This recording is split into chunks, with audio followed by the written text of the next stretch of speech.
This evening we have Nolita Golding on the line. Nolita, welcome to NLive Radio.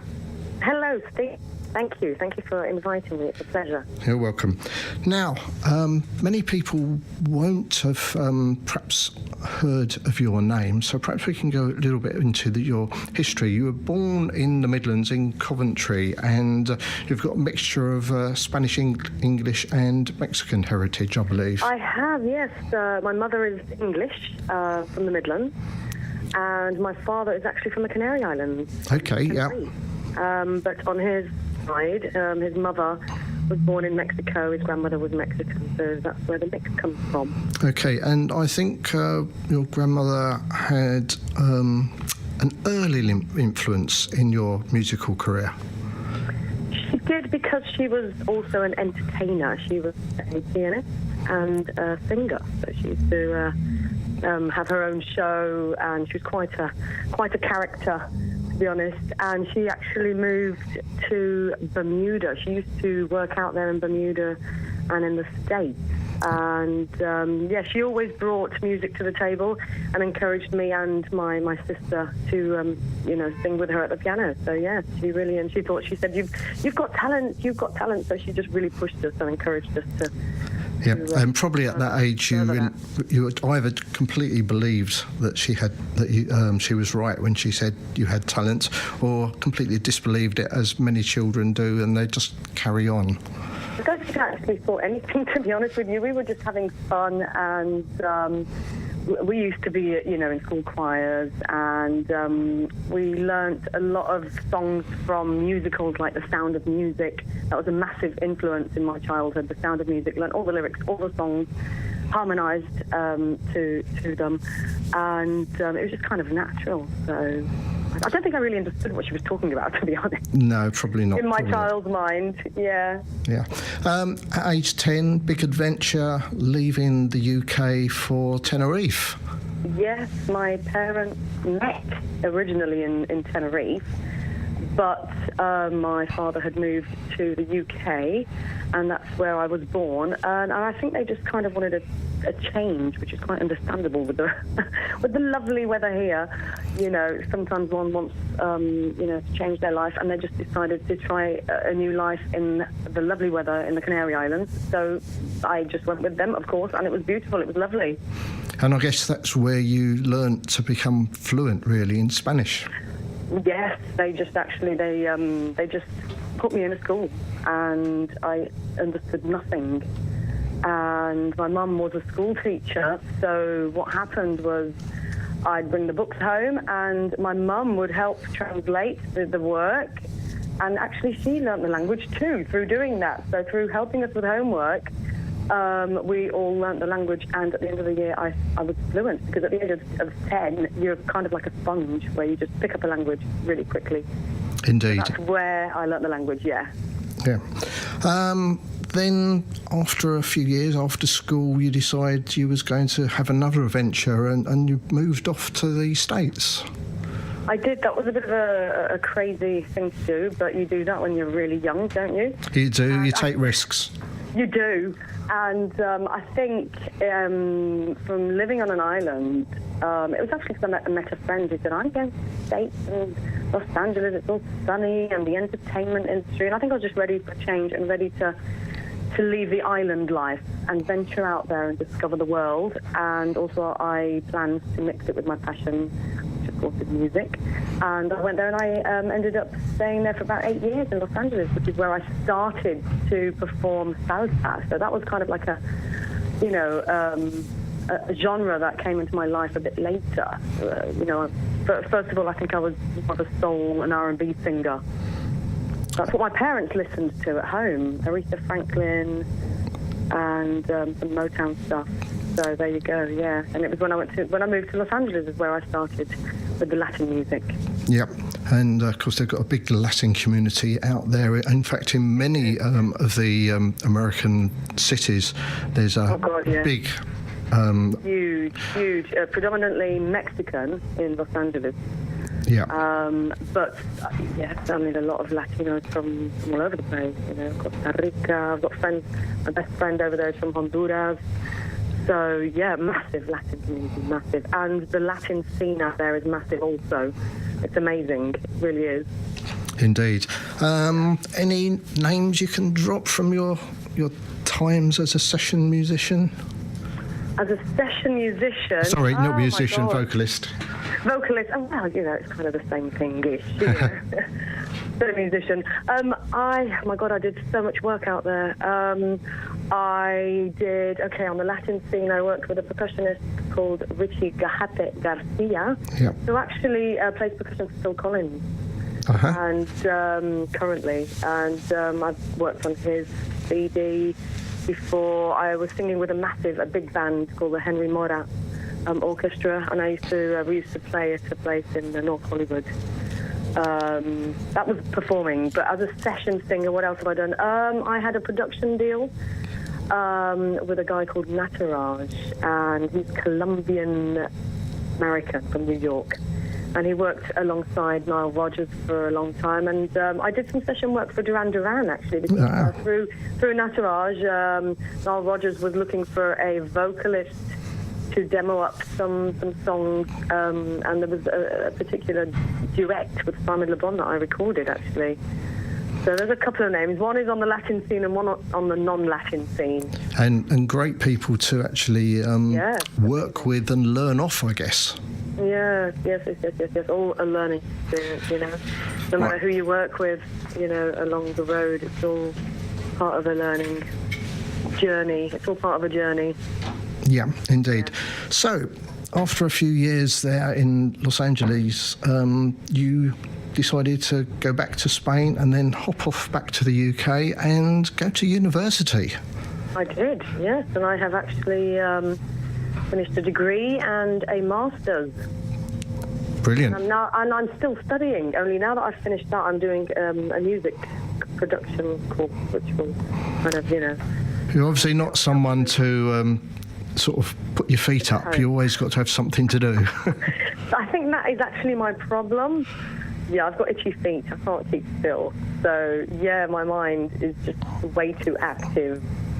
So, I think academically as well, not just musically. So, yes, I'm still studying, working on projects, as you know. Yes, indeed. And in the UK, people may well have seen you with a couple of UK-based groups, Roberto Pla particularly, and were you a singer, or are you still a singer with Palenque? With Palenque, I work with the musicians. Sometimes it's Palenque, and sometimes they've got their own individual projects and gigs. There are two main kind of founders of that band, and one is Lisandro and one is Quinacho. I work with both of them, actually, sometimes together and sometimes separately. I'm actually currently working more with Lisandro on some recordings as well. If you look on online, you can see an amazing version that he did the arrangement, and of course I did the vocals. So with Lisandro, we've done a version of Stairway to Heaven. Oh, I have actually seen that and played that, and it's fantastic. Oh, you have played it? Okay, I will tell him. Yeah, amazing. He's an amazing arranger. So I'm working alongside him. Quinacho, I do a lot of performances. In fact, I performed with him and Roberto Pla on Saturday. Okay. So, yes, we're all like a big family, really, and we all work with each other and many of the other wonderful, amazing talents that there are here in London. Not just on the Latin scene, but also kind of on the R&B scene as well, And last year, particularly, you linked up with Alex Wilson, who I think heard you at one of your gigs. And we coincided at the concert at the Barbican, where he was. I was part of the house band with Roberto Pla. Yep. And Alex was one of the guests. And as part of that link-up, you had to single out last year, I believe it was, wasn't it? Calling My Name. Yeah, that was kind of like an experiment to see how well we worked together, and it just ended up being a full kind of production and just a full song, and we just went for it and released it. And so that was our first piece of work together, Calling My Name. Yeah, and I spoke to Alex last year when that was released, and yes, I remember. And played it there. A year and a bit, you've got another single out. Once again, it's been arranged by Alex, and it's a cover of an Eurythmics song. It is indeed, yes.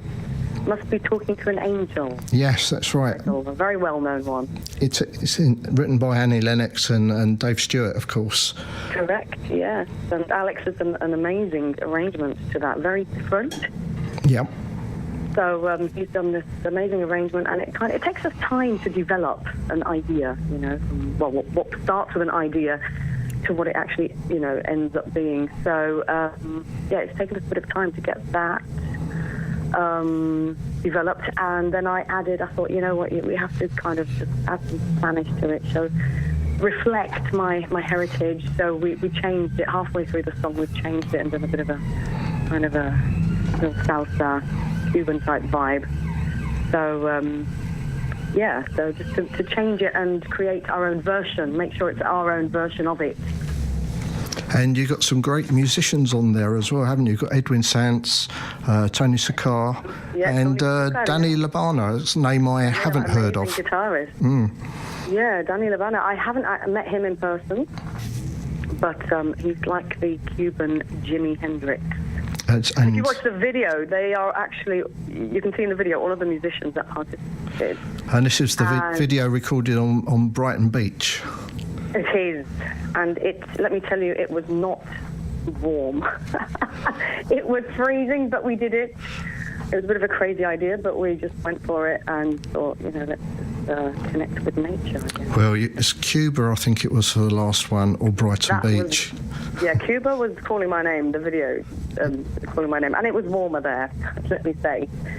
So, yes. Yeah, so we obviously like the sea in the background. Indeed. Videos. Yeah. Last year and the year before, I saw you play at the Pizza Express Jazz Club with Alex Wilson in 2017 and Roberta Pilar 2018. Yeah. What's going on for 2019? 2019. Okay, well, I'm with Alex. We have our Nolita Golding, we call it Soulful Latin because we play salsa, yeah, but we also play a bit of jazz, a bit of, and everything that we do, we play various styles, very soulful. They all have a bit of Latin and soul in them, so that's why we've used the actual, as our branding, we've used the actual title, Soulful Latin. So we've got a manager who's now promoting us, and I will let you know as soon as we have some gigs coming up, which we should know about at some point soon. Great. And we continue to work together. I'm currently working right now on pitching some music for a movie that I'm participating in, which is going to be shot here in London. Yeah. So my focus at the moment, I mean, we've already got these videos out, and we've got some music out there, and so that's with Alex, but we're also working on some music for a movie. So that's what my focus right now, this second, is to get this, I'm writing a bolero, a slow song for a movie. So there's that at the moment, and also with Roberto Pla, there's a few things going on. I think there's also because I did a gig with Roberto Pla, we did a tribute to Tito Puente, and we did that at the Camden Jazz Cafe. There's also some a live recording with Roberto Pla's big band coming out soon as well. Excellent. Some Tito Puente classics. So that's it. I had Tito Puente Jr. on the show a year ago, chatting about his father and what he's doing. So I'm sure he'll be interested in that. Yes. I'm sure he would.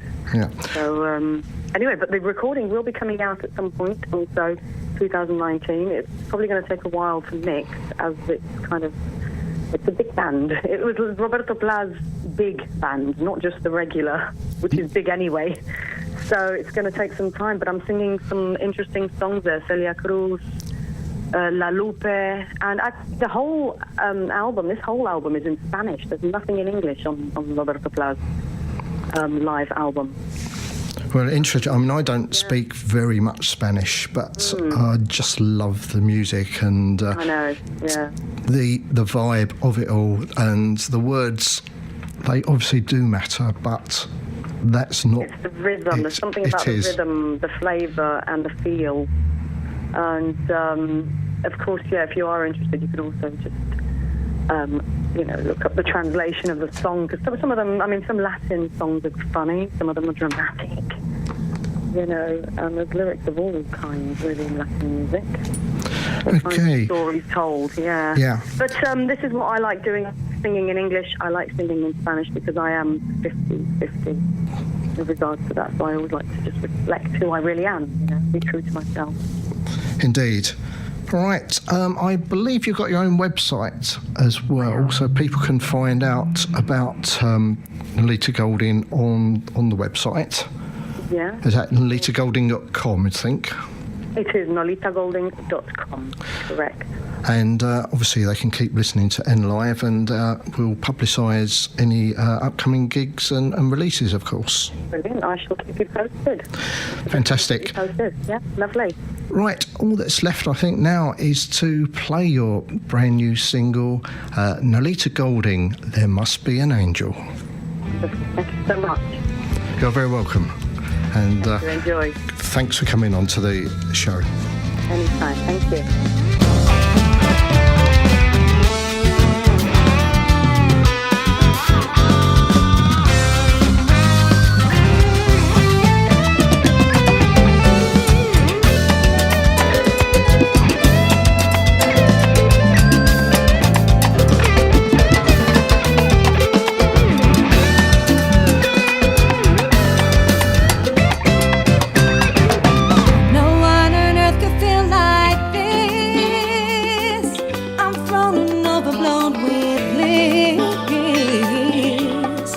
There must be an angel playing with my heart, yeah. I walk into an empty